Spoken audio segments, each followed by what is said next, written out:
Bonjour à tous, aujourd'hui nous sommes le 28 avril 2024. Je fais cette vidéo pour revenir sur l'actualité africaine en général et surtout l'actualité au Burkina Faso sur l'intervention du capitaine Ibrahim Traoré. Ibrahim Traoré qui est la réincarnation de Thomas Isidore Noël Sankara. En effet, il est intervenu là dans une interview qu'il a accordée à la chaîne nationale du Burkina Faso et il a abordé des sujets très importants, notamment en ce qui concerne la question du terrorisme. Je vous dis, c'est des frères égarés qui sont drogués et puis voilà, ils font le sale boulot pour l'Occident. Donc le capitaine Ibrahim Traoré, il a été direct comme d'habitude quand les journalistes lui ont posé la question sur les relations avec la Côte d'Ivoire. Il a tout simplement dit qu'il faut qu'on sorte de l'hypocrisie qui consiste en fait à laisser sur les plateaux de télévision en Côte d'Ivoire invectiver en permanence les dirigeants du Burkina Faso et lui en l'occurrence. Donc il dénonce en fait l'hypocrisie des dirigeants de Côte d'Ivoire. Bon, il n'y a rien d'étonnant. Pourquoi? Parce qu'en fait, on sait très bien que M. Alassane Dramane Ouattara, il est le chef de file comment on appelle ça, de faire le sale boulot pour l'Occident en général et la France-Afrique en particulier. Donc là, récemment, il y a eu la visite de son fils. Moi, je pense que c'est son fils. D'aucuns disent que c'est son frère, mais moi, je dis que c'est son fils. Voilà, chacun se détermine. Donc en fait, lui, il détient le poste le portefeuille de ministre de la Défense.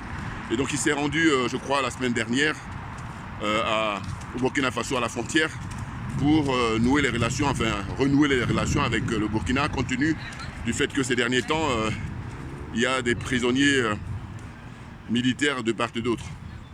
Bon, ce qu'a dit le capitaine dans son intervention, c'est clair. Il a dit que, en fait, ce qui se passe, c'est que les terroristes, quand ils sont pourchassés au Burkina Faso, ils trouvent pour refuge la Côte d'Ivoire. Vous vous rendez compte? Alors, on le savait, mais quand des gens comme lui, qui est très informé, qui est très concerné, enfin, je veux dire, qui est vraiment dans le système, donc il sait de quoi il parle, en sa qualité. Déjà militaire, mais surtout chef des armées, chef de l'État du Burkina Faso. Donc il a dit que ces gens-là, quand ils sont pourchassés par les militaires, comment dire ça, les militaires, les VDP, surtout les militaires du Burkina Faso, eh bien, ils traversent la frontière et ils vont se réfugier en Côte d'Ivoire. Vous vous rendez compte? Est-ce que vous vous rendez compte? Là, je pense maintenant, là en particulier, à tous ceux qui soutiennent Alassane Dramane Ouattara. Nous sommes en 2024, nous sommes au 21e siècle. Qu'est-ce que vous voulez exactement? Eh bien, écoutez, je dis tout ça quand je vois, je constate, je dis, ça ne fait que renforcer mon slogan quand je dis, nous sommes dans, comment dire ça, la zone des aliénés, la zone des complexés et la zone des corrompus, très clairement. Mais bien entendu. Non, parce qu'en fait, il faut être aliéné, il faut être complexé et il faut être corrompu. Et j'ajoute la zone des jaloux et des sorciers pour se comporter ainsi. Parce qu'en réalité, vous ne vous rendez pas compte les rapports que l'Occident entretient avec l'Afrique depuis des siècles. Et qu'est-ce que ça a comme conséquence?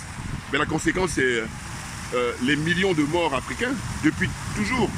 Et ça continue au 21e siècle. Et vous êtes, comment dire ça, les adeptes de ce système-là.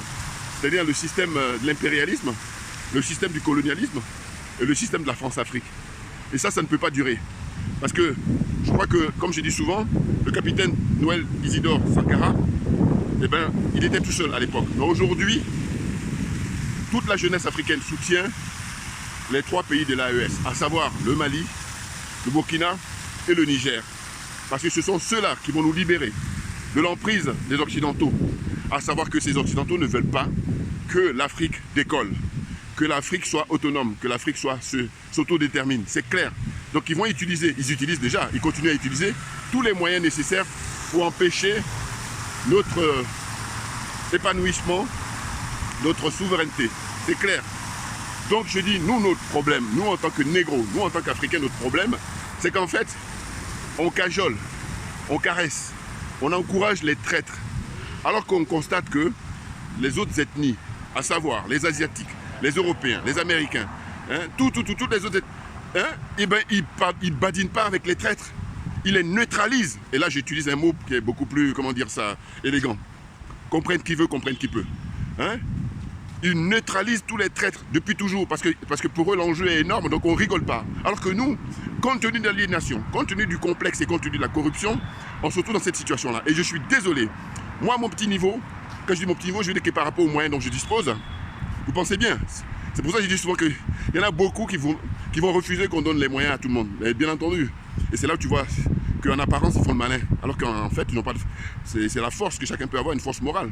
Moi, personnellement, quand je dis que je suis favorable à ce qu'on donne les moyens à tout le monde, c'est parce que j'ai une force morale. Et puis parce que aussi, ma religion, c'est la vérité et la justice. Tout simplement.